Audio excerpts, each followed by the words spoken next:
Is it actually over? Are the Diamondbacks' playoff chances finally being crushed by this pile of injuries that they're experiencing? It's your mayor of PHNX, Derek Montilla, the dog in everyone, Damon Farrell, and we are here to talk about the Arizona Diamondbacks' crushing amount of injuries. This is on the back of news last night from both Torey Lovullo and by Nick Piecoro from AZ Central that Corbin Carroll is going on the 10-day IL with a chip fracture in his left wrist. And I don't know about you, Damon, but that pretty much killed what was left of my soul when I heard this news. This came on the same day that Eugenio Suarez was removed from the game after he got hit in the hand, and Josh Naylor was removed from the game with right shoulder discomfort after a really awkward swing. It's hard not to see what happened yesterday and lose complete hope in this season. Not only have the Diamondbacks experienced a huge amount of injuries already prior to this, but their three of their best players offensively went down in the same day. And I just don't know how they recover from this. Yeah, I guess it comes down to how much rope does this team have left, right? Because it feels like with each passing injury, you're like, yeah, that's terrible. But this team, they could still buckle down and maybe bring in a guy to replace Corbin Burns. Not that you're going to get a guy as good as him, but maybe a middle rotation starter at the deadline or something. Yeah. If this team continues to be competitive, but with each passing day, it feels like you just lose more and more players. Right. And yesterday was pretty demoralizing, of course, with the MRI results for Corbin Carroll up in the air. And then obviously you get the report that he's going to be headed to the IL. And with that comes two injuries to two of the only players that have stayed healthy all season. Yeah. And more news on that here in a second, but it's demoralizing, I think, is just the best way of saying it. I'll go back to that term. And yeah, Derek, it feels like how long can this team really hold on before this starts catching up to them and morale just hits the floor, right? That's what it comes down to. You got to give them a lot of credit, though, right? For that, right? For the fact that they have experienced so many injuries and somehow, some way, this team has kept it together. This team has found a way to win games and currently be above 500. But like yesterday, in a way, was once again such a metaphor for their season.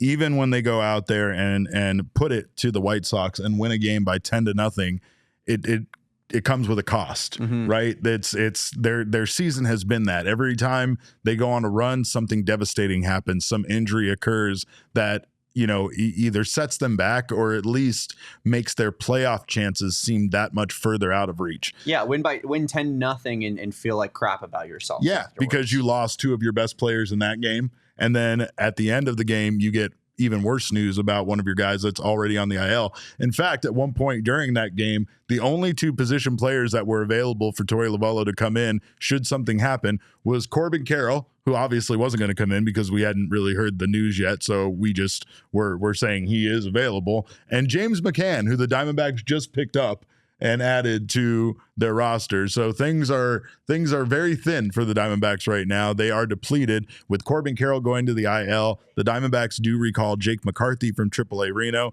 Jake gets another call here, and that's a great thing because I know a lot of people are big fans of Jake. In fact, Jake's had a decent season in Reno, which is what he goes to Reno and does, unfortunately. He's like a lot of guys that put up good numbers in the PCL, but haven't had them translate over to the major leagues, at least this season.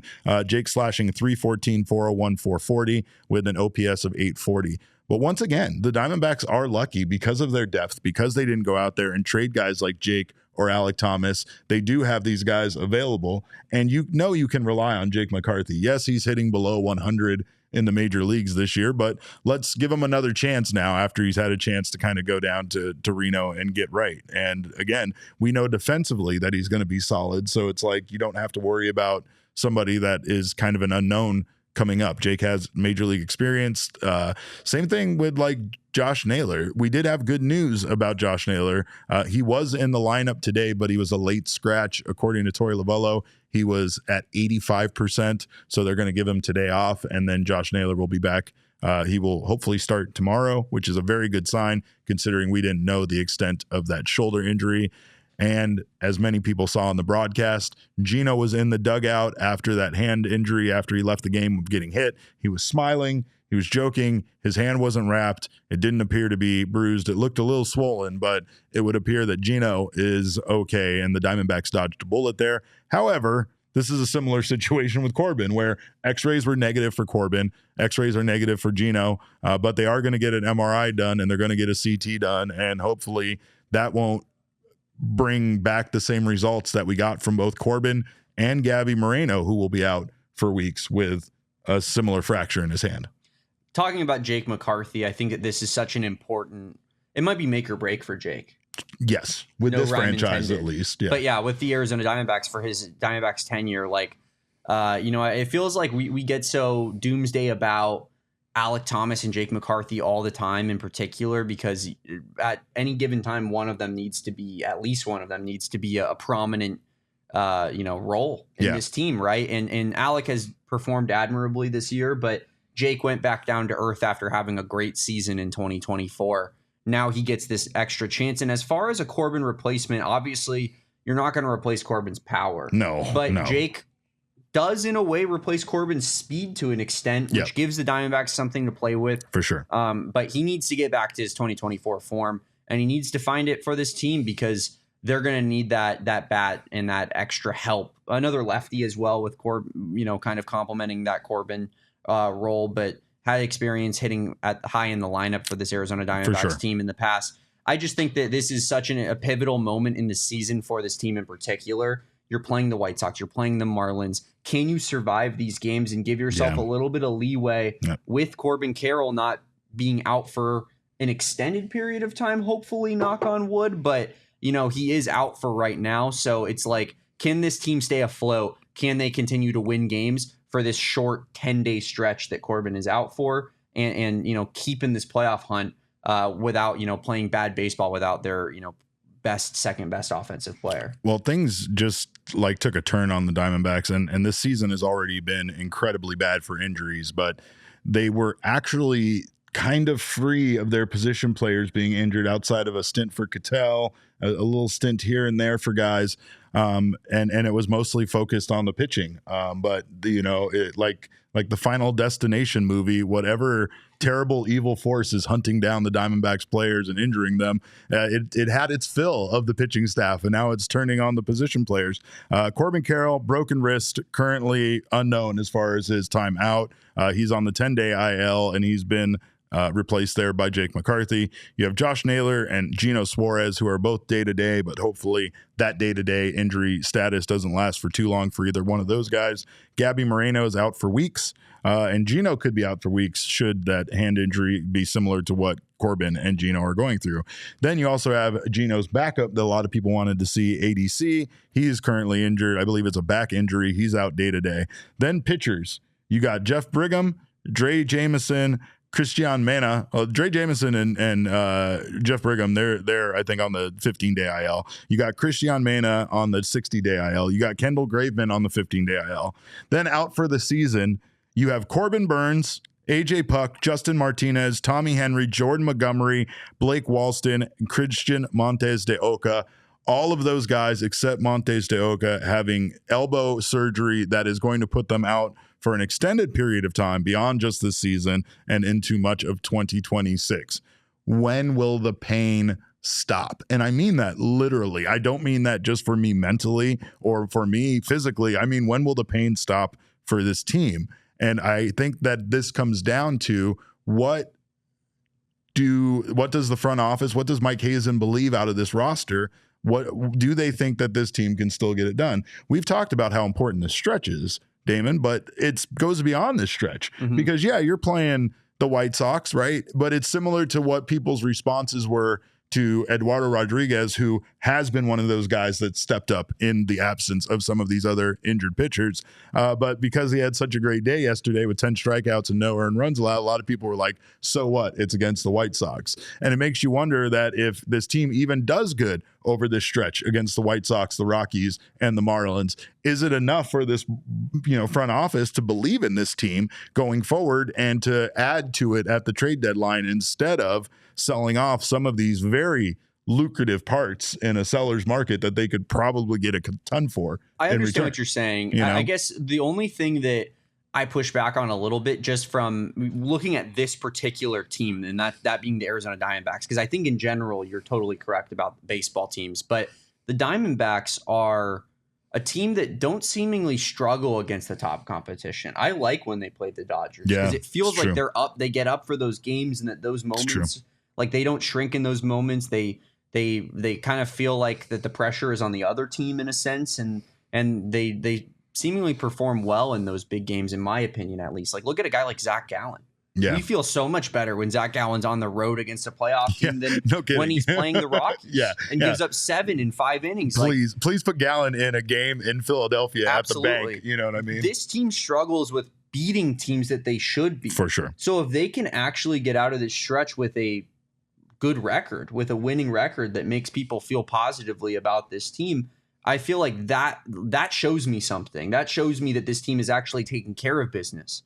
And I'm not sitting here being like, well, it was only against the Rockies, White Sox, and Marlins, because I think that those are the teams that they actually need to beat if they want to make the playoffs. That's a good point. Those are the teams they should beat and haven't been necessarily. Totally. And that's where that's what I'm saying is that just that from a Diamondbacks perspective, that matters to me more than I guess against it would in another team's perspective. Well, and to be fair, I really do think Torey Lovullo thrives in an underdog role. And I think so do a lot of members of this team.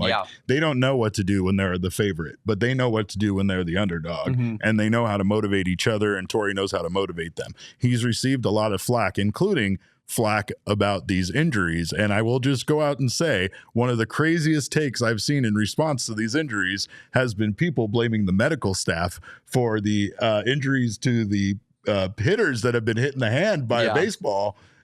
Which I understand people's frustration, and I do understand that there is a point with having the list of pitchers gone for the season due to elbow surgery that I listed off, how people feel like there's someone that needs to be blamed, that the medical staff needs to be blamed, that Torey needs to be blamed, that someone needs to be blamed. And I can empathize with that feeling, but I will just say that in some cases there are just unlucky stretches for teams. And I don't believe that there's anything the Diamondbacks have done to have pitchers fall to injury. In fact, I do still believe that they are a team that actually falls on the conservative side as far as use, as far as shutting guys down when they're not feeling right. Just in general, the way that they proceed medically with guys, I do feel like they take care of their players and that their players' health is a priority. So I know people want to blame someone, but I would calm down with blaming the medical staff or at least guys going on the IL for getting hit in the hand. I think that's a little bit out of their there's nothing you can do in regards to that. But yeah, I mean, I certainly think there's needs to be questions asked of the medical staff in terms of Tommy John's. Not that I have any knowledge base of that. I'm not saying that it's even their fault. I'm just saying that you would be not doing your due diligence if you didn't look into why is this happening to us all of a sudden so frequently. And that's fair too. So I think that there needs to be a overall review on it at the end of the day. But yeah, it's hard to place hit by pitch fractures on a training staff. Brian, they didn't throw the pitches that hit these players. Very true. But yeah, I think overall, I do think that you need to review and see what's going on. The one thing I will say to wrap up my point here is that the people that blame Torey Lovullo for injuries are maybe the craziest lunatics on planet Earth. He does take care of his players. Exactly why. These are the exact same people who don't think Torey can fill out a lineup card by himself. He's not intelligent enough to put a team of 9 together on a field, which even I have my own problems with Torey's lineups from time to time. I'm not saying he's infallible, but again, the reason why that you typically have a problem with his lineup is because he'll sit a guy when he's hot or whatever, right? A lot of things don't make sense. And the reason why a lot of decisions are made at the end of the day are health.